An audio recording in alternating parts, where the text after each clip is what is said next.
میاں چنو میں میزائل گرنے کا واقعہ بھارت نے غلطی تسلیم کر لی۔ بھارتی وزیر دفاع کے مطابق تکنیکی غلطی کے باعث میزائل چل گیا تھا۔ حادثے میں جانی نقصان نہیں ہوا، جو خوشائند بات ہے۔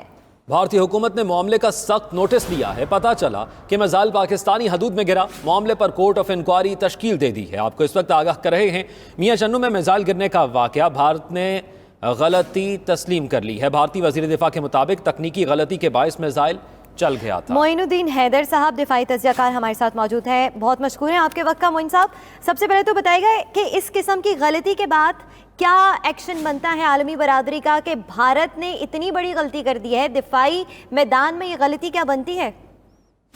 یہ بہت سیریس مسٹیک ہے، اور جس طرح ہمارے D G I S P R نے کہا کہ اس کی جو ٹریفک چل رہی ہے، انٹرنیشنل اور نیشنل ٹریفک، مطلب ان کو بھی کسی کو لگ سکتا تھا یہ، اور دوسرا یہ اگر زیادہ آبادی پہ گرتا تو بہت بڑا نقصان بھی ہو سکتا تھا۔ وہ اللہ نے بجائے ابھی بھی کوئی نقصان ہوا ہے سویلین پراپرٹی کا، جو ہم امید کرتے ہیں کہ بھارت جو ہے اس کو پورا کر کے دے گا جن لوگوں کو نقصان ہوا ہے۔ اور لیکن یہ ایک سیریس مسٹیک ہے کہ تجربہ کرتے ہوئے یا جس طریقے سے وہ یہ میزائل چل کے پاکستان کی ٹیریٹری پہ گرا ہے، یہ بہت خطرناک چیز تھی۔ اچھا معین صاحب، یہ فرمائیے گا، اتنی غیر تجربہ کار فوج کے اپنے میزائل ہی چل رہے ہیں اور یہ معلوم ہی نہیں کہ کیسے چل رہے ہیں؟ نہیں، یہ تو میرے خیال سے اس نے پوری بات بتائی نہیں ہوگی ڈیفنس منسٹر نے۔ ہو سکتا ہے کہ اس میزائل کا کوئی امپروومنٹ کرتے رہتے ہیں رینج بڑھانے کے لیے، تو اس کا تجربہ کر رہا ہوں، لیکن یہ میزائل ان کے کنٹرول سے باہر ہو گیا یا اس کا گائیڈنس سسٹم ٹھیک نہیں تھا۔ تو مطلب یہ ہے کہ یہ کورٹ آف انکوائری ہوگی اور وہ ساری بات پوری بتائیں گے تو پتہ چلے گا۔ اچھا معین صاحب، یہ بتائیے گا کہ اس تمام صورتحال کے اندر کچھ عرصہ پہلے انڈین مارکیٹ کے اندر یورینیم کی فروخت کا بھی انکشاف ہوا تھا، اس قسم کی خبریں بھی آئی تھی، تو کیا یہ اس سے بھی جڑا ہوا کچھ ہو سکتا ہے؟ نہیں، اس سے جڑا ہوا تو نہیں ہو سکتا، کہ وہ یہ جو میزائل تھا یہ آرمڈ نہیں تھا، یہ وار ہیڈ کے بغیر تھا، لیکن میزائل کا اپنا ایک ویٹ ہوتا ہے، اس کے اوپر اگر ویپن ماؤنٹ نہ بھی ہو تو اس سے بھی بڑا نقصان ہوتا ہے اگر کسی آبادی پہ گر جائے۔ اور دوسرا یہ کہ یہ مطلب کہ بہت بڑی غلطی ہے کہ اتنے دور پاکستانی ٹیریٹری میں گھسانا۔ جب تجربہ لوگ کرتے ہیں تو کافی مارجن رکھا جاتا ہے اس چیز کا کہ یہ میزائل اپنے بالکل کافی مارجن رکھا جاتا ہے۔ اچھا معین صاحب، یہاں پر یہ بتائیے گا کہ عالمی قوانین کیا کہتے ہیں؟ اگر کسی ملک سے ایسی کوئی غلطی سرزد ہو جاتی ہے، کس قسم کی پابندیاں اس پر لگ سکتی ہے؟ یہ تو پورے خطے کے لیے خطرہ بن چکا ہے بھارت۔ دیکھیے، آپ نے یورینیم کے بارے میں پوچھا تھا، تو یورینیم کے بارے میں تو ایک نہیں تواتر سے رپورٹیں آتی رہی ہیں کہ ان کے لوگ جو ہیں یورینیم پتہ نہیں وہاں سے چرا رہے ہیں، کیا کر رہے ہیں، کہاں سے نکال کے اور مختلف جگہوں میں بیچ رہے ہیں۔ پچھلے دنوں لاسٹ ٹائم نیپال میں پکڑے گئے تھے ان کے ایک آدمی۔ یہ بہت سیریس بات ہے کہ انگلش یورینیم جو ہے اس کو لے جا کے بیچتا، اور یہ جو ہے یہ بھی سیریس بات ہے۔